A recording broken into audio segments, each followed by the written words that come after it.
guys, welcome back to the channel. Welcome to the last in our 4K week. I thought I'd just pick 3 random 4Ks to review this week.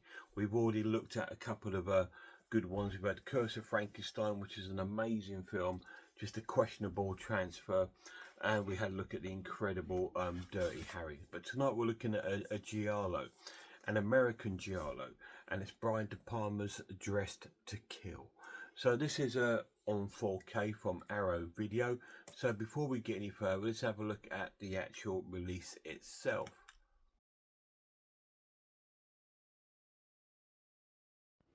So this is the physical release of the 4K of the American giallo Dressed to Kill by Brian De Palma. So let's have a little look at this one. We'll try and preserve the sticker. Haven't opened this yet, as you can see. I do try to save as many films as I can for my premieres, just so then you can see them for the first time as I'm seeing them.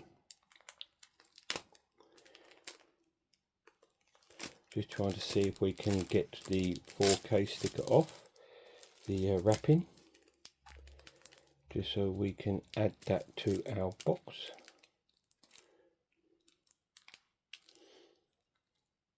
Sorry guys, you know what I'm like, I always mess about on my videos, but we're not in a hurry, are we? We'll do that in a minute. Okay, let's crack on. So it comes in a nice slipcase with different artwork, which is really nice. I would have preferred that as the slipcase artwork. Same on the reverse there. We'll open it up. It comes with the 4K disc, and it comes with a booklet.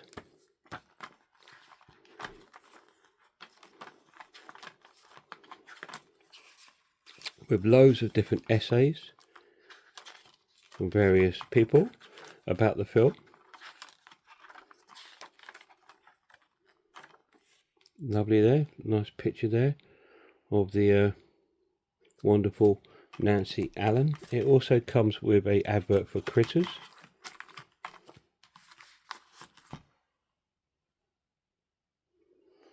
Sorry about that, me light's just gone off there. So there we go. That is the physical release for Brian De Palma's Dressed to Kill on 4K. What an absolute array of special features. Absolutely amazing. Really chuffed with those. I had to rush through them. Normally I'd click on them and read you, tell you what it's about. I couldn't, because this one had sort of like video clips going on in it, and there were some nude ones, and I thought I have to get this done before the nude clips come up. But anyway, let's get to the story. So this is a fantastic giallo film. It's definitely in my top 10 favourite giallos of all time. It's based about a frustrated housewife called Kate Miller, played by Angie Dickinson, and she is sexually frustrated with her husband, who she says is lousy in bed. And she is extremely frustrated, and the film starts off with a lot of nudity and her in bed having sex with her husband, and in her being absolutely disappointed afterwards. And then she goes off. This is all based in New York. She goes to see her psychiatrist called Dr. Robert Elliott, who's played by Michael Caine. And she's going to see him and telling him about all the frustrations. And then she goes off to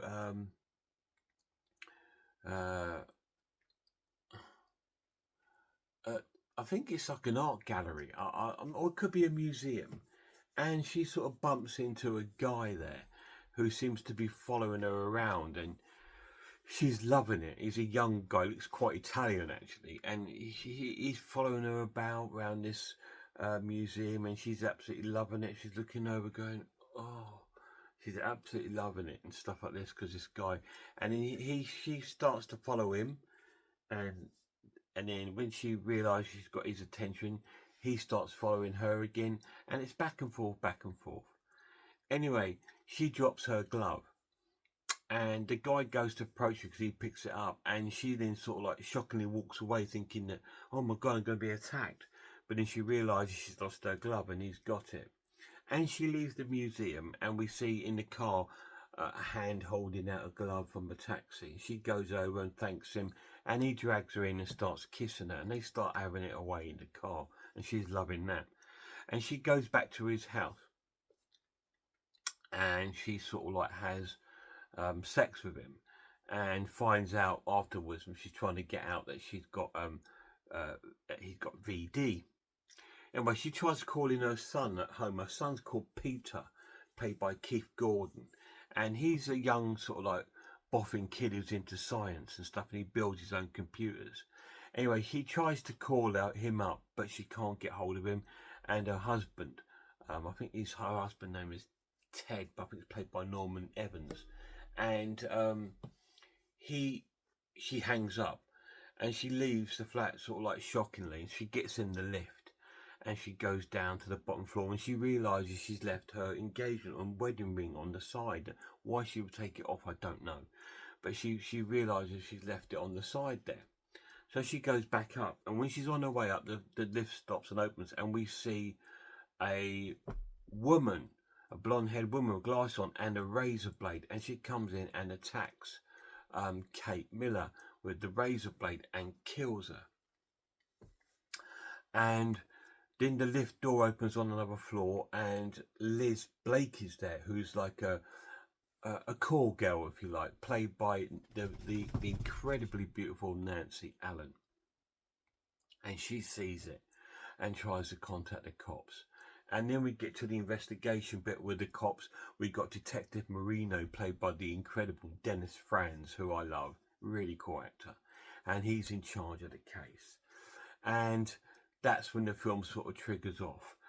We've got to a proper giallo where we've got the detective, we've got the young lad Peter who plays the detective, we've got Liz played by Nancy Allen, who's the bait almost to try and trap and find out who this killer is, and it's wonderful.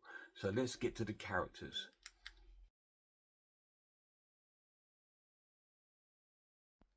The characters are fantastic. My favourite in this is definitely Nancy Allen. She's got this absolute incredible screen presence on the film. Not just because she's totally gorgeous and hot, because she isn't. She's stunning, but she's got this absolute mesmerizing presence when she's on the screen. You can't take your eyes off her, and you don't want her to be off the screen. She's that cool.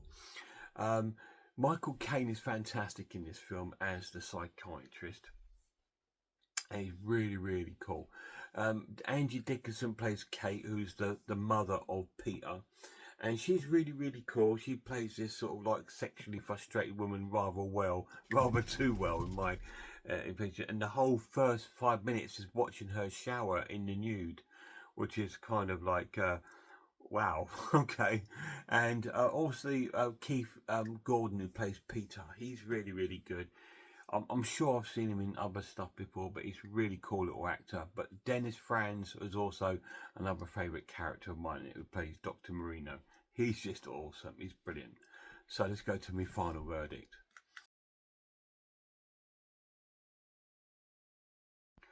So this film is an absolute essential film. It's a 10 out of 10. It's a crazy, amazing giallo film.